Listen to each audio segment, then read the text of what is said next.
Hey folks, it's the man with the pinky ring and the New York thing. Forget about it. Bad Brad Berkwitt, and you're watching the Bad Brad Berkwitt Show on the Ringside Report web TV channel.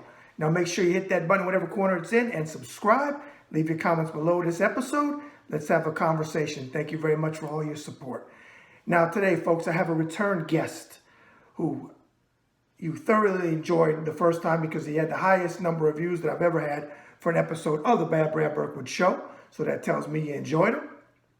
You see him on TV, on CNN with Don Lemon, Chris Cuomo, Anderson Cooper, and the list goes on and on and on and on.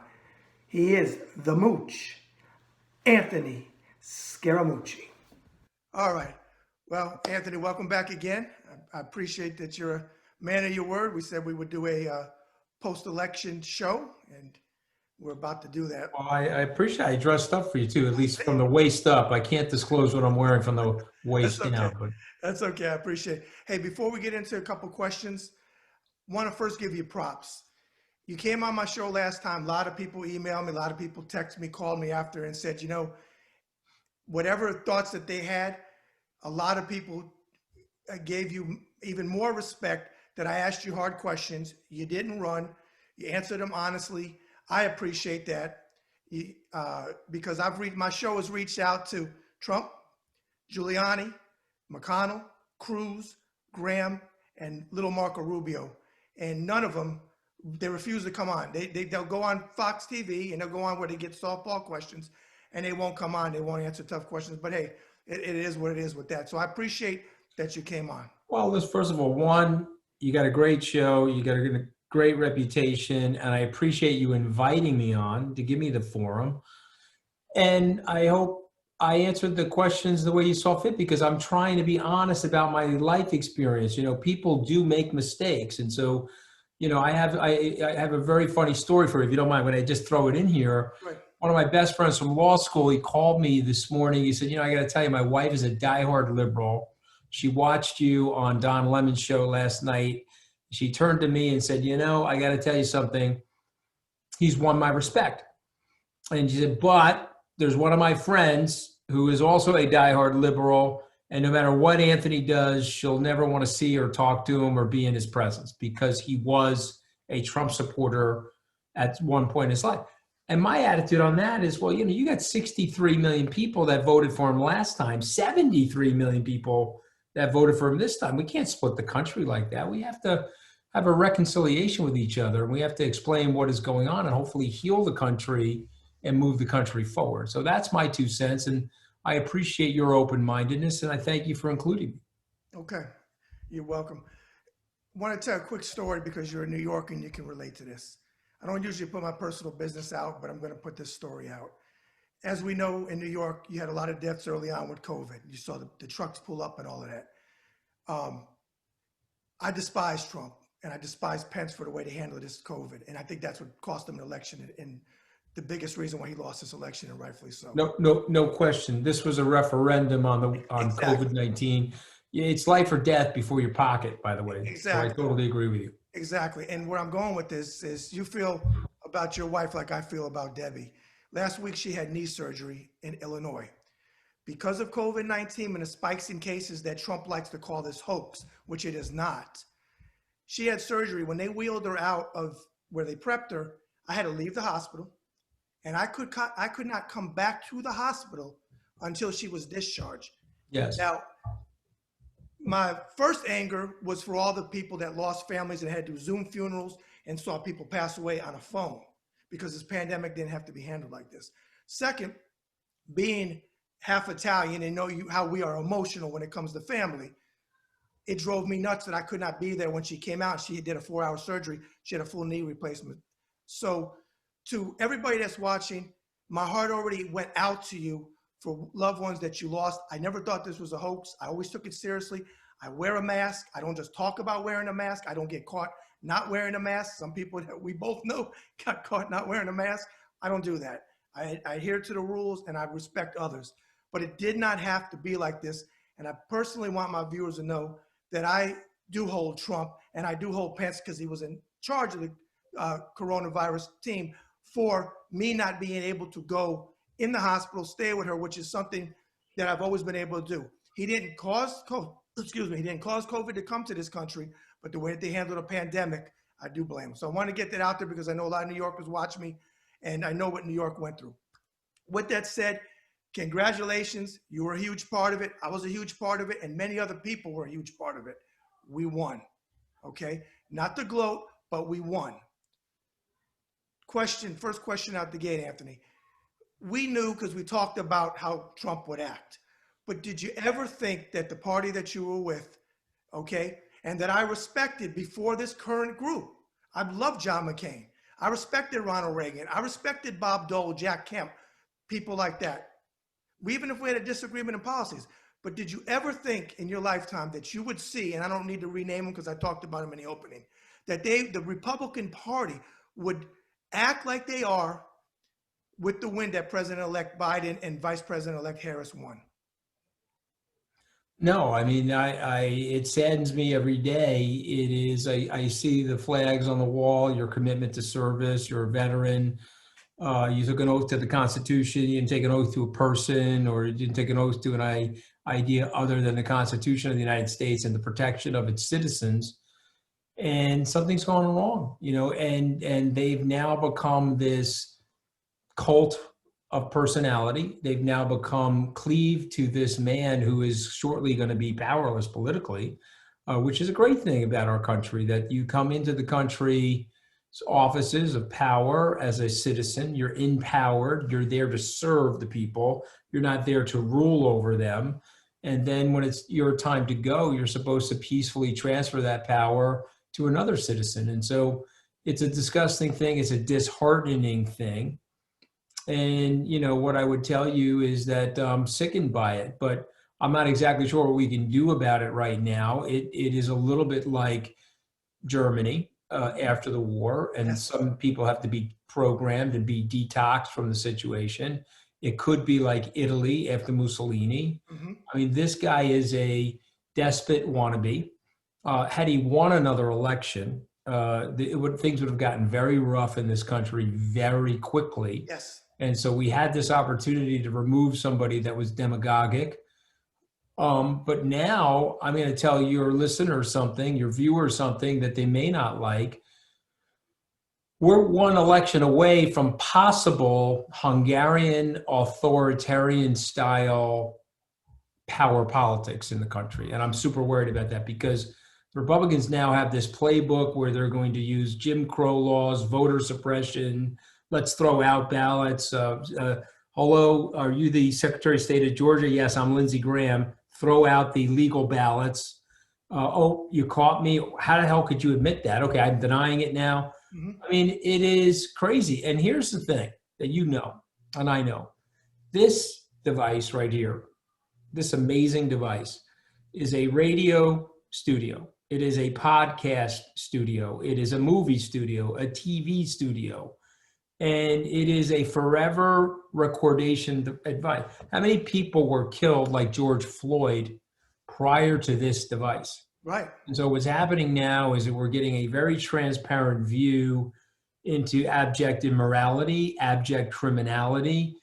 And it's incumbent upon people like yourself and people like me and others to speak out bravely about this stuff, because Trump is only as powerful, Brad, as his acolytes. He's only as powerful as his willing accomplices. Without his willing accomplices, he's just another man. Right. And so we have to point that out. Now, the good news is, as I predicted, as you predicted, the coalition of Americans overwhelmed Trump's support. And the great irony about Mr. Trump, as I said to you on this last show, that he's a unifier, because he just happened to unify all of us against him. You're a traditional Republican. I'm a traditional Republican. We had to team up with the other side to remove him. We saw the danger that he presented to our society. Actually, I got to correct you. I was a Republican. I was a Democrat. Then I became a Republican. Then I left the Republican Party when he won. I'm actually now an independent. Independent. Okay, but my point is, you were leaning that way prior to Trump's arrival. Yes. And, he's forced me now into this very difficult situation. I've been a lifelong Republican since the age of 18. Right. I now have to really contemplate what I'm doing and if I switch parties, or can I be an agent of change inside that party? Right. I think the obvious question or the obvious answer to my question is likely no, because these people have no interest in me. They want to serve this weird, bizarro tyranny. They want to cling to these false promises and these really bad policies for America. Right. And I think that they're going to misinterpret the vote. They're going to see those 73 million people that voted for Trump as an acclamation, as opposed to the 79 million people that didn't vote for him as a repudiation. And so to me, I really believe this. If you can get policies in place to help those people, Brad, the anger dissipates, and then people look back on the Trump era and say, wow, that was a real big nightmare. We should never go through that again as a country. Gotcha. Let me ask you this. I'm not a conspiracy guy. I don't believe in QAnon and none of that crap. But do you think, Anthony, that he really had COVID by the way he acted? Do you really think he had it? Because I questioned it. At first I was like, he had it. And now I'm not so sure. And I'm leaning towards that he never had it. Yeah. But listen, that's a big ask, though. I'm usually of the when I'm diagnosing something, there's a cliche from medicine. If the window's open and you hear clippity clop outside, it's a horse, it's not a zebra. And so in order to have a full-on conspiracy, you got to really have a lot of people. And I said that are not going to break the conspiracy. And so I do think he had it. I think he had experimental drugs. I think he's a physical beast. And I think he was able to recover from it pretty quickly because of the antibody cocktail, the monoclonal antibody cocktail they put in his body and his physicality. But I do think he did have it. I don't think that he could have gotten away with that any more than the quote unquote voter fraud allegations. John Bolton said something brilliant over the weekend. I was laughing. He said, wow, man, this was amazing conspiracy. They were able to pull this entire thing off. And they were able to do it in a way where there were no fingerprints. I mean, these guys should be running the CIA. It was an insidious situation. And look, I mean, the guy got destroyed in the Pennsylvania Supreme Court today. There's no standing. There's no fraud. There are more people that have COVID-19 cases inside the White House than we can find that have fraudulently voted in the November 3rd election. Exactly. Okay. Briefly, if you would, you had tweeted out about the student loan, that you had a different opinion on how instead of forgiveness or however it's termed, you put forth something on Twitter about student loans. Briefly, if you would, Anthony, talk about where you were going with that. I'm a big believer that if you borrow the money, you got to pay back the money. But I could get in touch with a situation where uniformly you're giving out an earned income tax credit. So the first $30,000 or first $50,000, there's no taxes on. You're able to keep that. It's think about the way you make a donation to your IRA. It comes right off the top, goes in your pocket. And then you can use that any way you see fit, to pay back the loan, to use it on a down payment of the house, or whatever you see fit. Because here's the thing, there's many Americans that don't have student loans. There's many Americans that for whatever reason couldn't go to college and therefore they don't have the student loan. And so now you're unfair with them. And then there's many Americans that took the student loan, myself included, from a blue collar family, $100,000+ of student loans, paid back every penny on time. And again, I'm happy to help other people pay back their loans, and I'm happy to find policies to help them pay back their loans. But I don't think you want to punish thriftiness, and I don't think you want to punish the people that have paid back these loans. I think it's a bad behavioral economic strategy. Richard Thaler, who won the Nobel Prize at the University of Chicago for behavioral economics, I think is on side with me on this. Let's not reward people for taking out the loan and not paying it back. Let's give them a high ceiling on taxation through an earned income tax credit. Now you have a uniformity to that, Brad. So if one of your family members went into clamming, they never got to college, they're getting that earned income tax credit. The other person decided to dedicate 4 years of their life at a high school to schooling, they get it as well. And you can get these loans paid back and defease these loans in that way, as opposed to just targeting the loans, because it's too, to me, there's an equal protection clause in the US Constitution. It may even violate that, because it's like, okay, why isn't the clamor that started clamming at age 18 getting some kind of benefit from the government too? You see what I'm saying? Yeah. So that's my opinion on that. I mean, listen, I'm not saying I'm right. I'm just offering up an Yeah, opinion. no, I wanted you to be, because I like We have to have a policy debate, and Yeah. maybe my idea will be overruled by people that want to pay off the loans. Right. Hey, no problem. I'm a consensus building sort of a character. I want to reach a consensus, but I want to have a rigorous debate, and I want it to be free spirited, because that's where big ideas come from. That's what Bigger I and want to bolder see. ideas That's what I require want. that level of refinement. What I And don't like about what's going on right now is I have an idea. Okay, you have a different idea. Let's kill each other. Right. I'm a devil and a demon for my idea. Oh no, wait, you're the demon. Let's just demonize each other and kill each other. I don't want to do that. I want to say, okay, here's my idea. That's your idea. Let's look at it. Let's analyze it, and then we can come up with an idea And that may be and better I than the agree. two of them. I agree. And honestly, I really think that President-elect Biden is the man for the occasion, because he has worked across the aisle with Republicans. He's gotten beaten up because he's worked with Republicans. Look, no matter what you feel about the Republican Party, they are there. You're going to have to figure out a way, hopefully, to work together. If they decide to pull a lot of stuff that they did with President Obama, then we're going to be in another quagmire. But I'm hoping that if anybody can do it, President-elect Biden can do it. Okay, moving forward today, Trump announced that he was going to pull out about 2,500 troops from Afghanistan and Iraq. Now, I served in the Gulf War. I fought in the Gulf War, and in the Iraq War, I was involved with that, but I wasn't in country. I worked out of the Pentagon at that time. A man that we both respect, General H.R. McMaster, said last night, I think on Don Lemon, or it was Chris, I can't remember. Chris Cuomo. It was Cuomo. Yep. Said, wrong, it's not the way to do it. Of course, the next day, Trump, in his great infinite brain of his, went ahead and did it anyways. What's your opinion on the move that he made today? Well, I read HR's book. He's a personal friend of mine. I interviewed him on Salt Talks. I love HR. Me too. It's wrong what the president's doing. I think that he needs to be asked, where he's a grifter, President Trump, so he must be getting paid from a despot or an autocrat to weaken America. Mm-hmm. He wants to pull troops out of South Korea and other areas where we've had strategic interests for 60 to 80 years. America has been a beacon for peace and prosperity around the world. Have we made mistakes? Certainly. Vietnam, the Iraq War, #2 was likely a mistake. I mean, we can pick on the United States and be critical of it, or we could look at our footprint and look at our long-term strategy. We've been a fairly benevolent democracy. There's people in the Middle East that would disagree with me, so I'm not going to be all American-centric. I'm trying to offer something as a balanced perspective. But here's what I would say.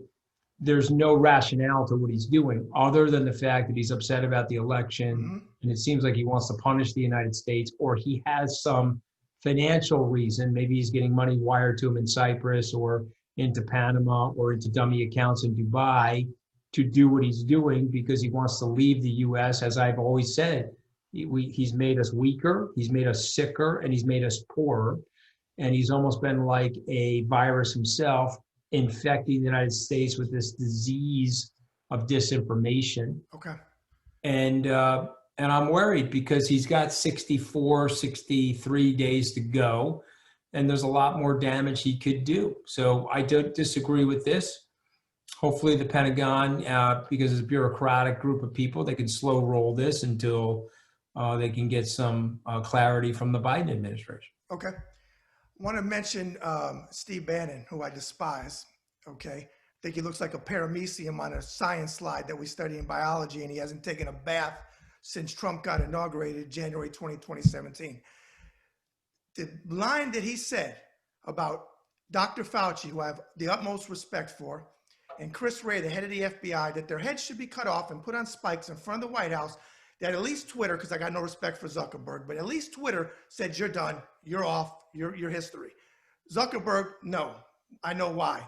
But okay, with that said, as an American, when you make a comment like that, and you got people that follow you and do crazy stuff, which they follow Trump, and he makes comments like that, and he's already out on what, $2-3 million bond for the stuff that he did with the Build the Wall campaign, but he's so innocent, of course. As an American, I know how I feel. How do you feel with him making statements like that? I know we have freedom of speech, but freedom of speech only goes so far in certain instances. In that particular instance, when he's calling for the heads, and we already know Dr. Fauci has to have security for his family, which is ridiculous because of Trump. As an American, do you think that he should be brought up on charges for that? Well, I don't know what the laws are as it relates to libel or the offense of that being an assault. I don't know the laws. So here's what I would say to you, and I think you'll respect me for this. Trump has perverted the rule of law in the United States, and Trump has capriciously used the Justice Department to curry favor for himself and his allies, who may, in some cases, be doing things that are very illegal, where he's either offered sentence commutations or pardons. Right. So I want to be very careful because I don't want to be who I despise. I don't want to just objectively say Steve Bannon is guilty. I want to give you and the world the benefit of the doubt. In our legal system, he's presumed innocent until he's proven guilty. So I'm going to give him that. But if you're asking me my qualitative assessment of Steve Bannon, having interacted with him now for 4.5 years, he is a very bad guy, a very, very bad guy. He's a malevolent person. He's an evil genius. I tell my friends who have doubts in their faith in God, do you want to know why I believe in God, Brett? You know, one of the big pieces of evidence for me. Steve Bannon is intelligent. He's well-read. He's seductive. He's charismatic. Yep. But God made him so motherfucking ugly that nobody can take him seriously. And he dresses in contemporary hobo. Yes. And so the very, very good news for the world is he's a flawed charismatic, and he'll end up like Trump in the dustbin of history. He'll be thrown into the dustbin of history. And I couldn't be happier about that as a person. And I will say to you that I've been through a very rough odyssey, as I explained on our last podcast together. But one of my proudest moments, and arguably my only contribution to American history, is I got that MF out of the White House. As my suicide vest was going off, I was reaching for Bannon, and I got him. And I knocked him into Pennsylvania Avenue with me. And that did a great service to mankind, womankind, because that son of a bitch with Trump together, the manifestation of their malevolence would have been beyond the scope of any normal person's cogitation. And so for me, we're here now. He's a horrific guy. He may or may not be guilty of that crime. If he goes to jail, you'll invite me back on. I'll be serving champagne somewhere in the house. Okay. Final thing I want you to do, I don't want to minimize COVID in any way, but I want to end on a positive note. We know that they're asking us to not do traditional Thanksgiving, you know, because the cases are spiking, and I understand all of that, the science. But if you would, Anthony, on a positive note to Americans and people around the world that are suffering now, we are going into the holidays, and it's going to be the toughest probably holidays we've ever had, unless you lost a loved one going into them, and I understand that. But not to ever minimize COVID, but a positive note, even with the pandemic, going into the holidays, going into 2021, what would you say to people watching, Anthony? Well, I would say that this was a year in your life that unfortunately you couldn't get what you wanted, but hopefully it was a year that you could reflect on all of the wonderful things that you have. And what I would ask people to think about is that with life, there comes two major components that we're all blessed with, if we can focus on them, and that is hope and love and charity. And so what I would say to people is this has been a horrendous year. All of our expectations have been crushed. All of our dreams for the year have been more or less flattened, and many people have experienced life loss of loved ones. And so there's great sadness with all of that. But on the back end of this thing, we will get through this like we got through the 1918 pandemic, like the Justinian plague was gotten through, the bubonic plague. We will get through this. We'll emerge differently than we were, and perhaps stronger. And I guess this is a message that I really believe from the bottom of my heart, which I often share with my kids and my loved ones. And it's a weird message, but just bear with me for a second. You know, every once in a while, Mother Nature, Providence, God, you pick what your beliefs are fundamentally. I was raised a Roman Catholic, so I still have tremendous religious faith. But you get it notice from Earth. You get notice from the ephemeral earth, about life, and you get notice from the earth about the fragility of life on earth. And there's messaging this year about not taking things for granted. And so I think that's coming from Mother Nature, frankly. And I think we have to heed Mother Nature's call and perhaps, hopefully, take the environmental issues that the world is suffering with a little more seriously and be better prepared next time for this pandemic-like activity that can recur. It's not necessarily going to be another 100 years before we get another pandemic. So we have to be prepared. But my message is hope and love. These are two things I cling to. It's St. Paul's letters, frankly. And it's the idea behind our common humanity where we can get closer to each other and we can realize how important we are to each other if we just dial down the heat, dial down the rhetoric and demonization. And hopefully this is a year where we can do that. Okay. Want to close on a little bit of humor. You remember when I asked you last interview, I said, what is the one question you've never been asked? Do you remember what you told me? I don't. Okay, I'll remind you. How the heck do you deal with all the people that come at you on Twitter? They attack you and how you handle it, right? So I have to say this. Whenever you retweet something for me, like you'll retweet this show, I've gotten some of that love from some of the people that love you. That we laughed about, some pure hatred. And I gotta tell you though, as I told them, I don't care what you say. I got Anthony's back. I think he's a man of his word. I respect him from where he came from. I'm a New Yorker, so I get that. I'm half Italian, so I get that. And we all make mistakes. I'm not perfect. Anthony's not perfect. But for the people that will attack you when you retweet this for me, when I put it out, you know what? It's your right to do it. But don't you have something else in your life to do, folks, than just sit on Twitter and all day long? But I remember now that we're bringing it up. But here's the thing I would tell you. Like I said, I think I said this to you. My grandmother always said, "What other people think about you is none of your business." And so I've tried to live my life like that, and I'm getting better at it. You know, I don't even look at the stuff anymore. You shouldn't, because it's ridiculous. I don't look at it. But here's the thing I will tell you. Is you meet those very same people that are hiding behind those anonymous names. Yes. And they typically want a selfie, and they typically are very nice to you when you meet them. So yeah, exactly. Somebody said somewhere on Twitter that it's like alcohol. If you keep using it, it turns you into somebody that you don't want to necessarily be, or that you may not actually be. I don't know. I enjoy being on Twitter because it's a good medium to make a message and a statement. And you can get your message out there to a lot of people. You know, I have almost 950,000 or so Twitter followers. My team has scanned those. There's very few robots in there. And so now all of a sudden, just think about the Wall Street Journal. It has 2 million people that subscribe to it. So there's my Twitter feed, half of the subscription base of the Wall Street Journal.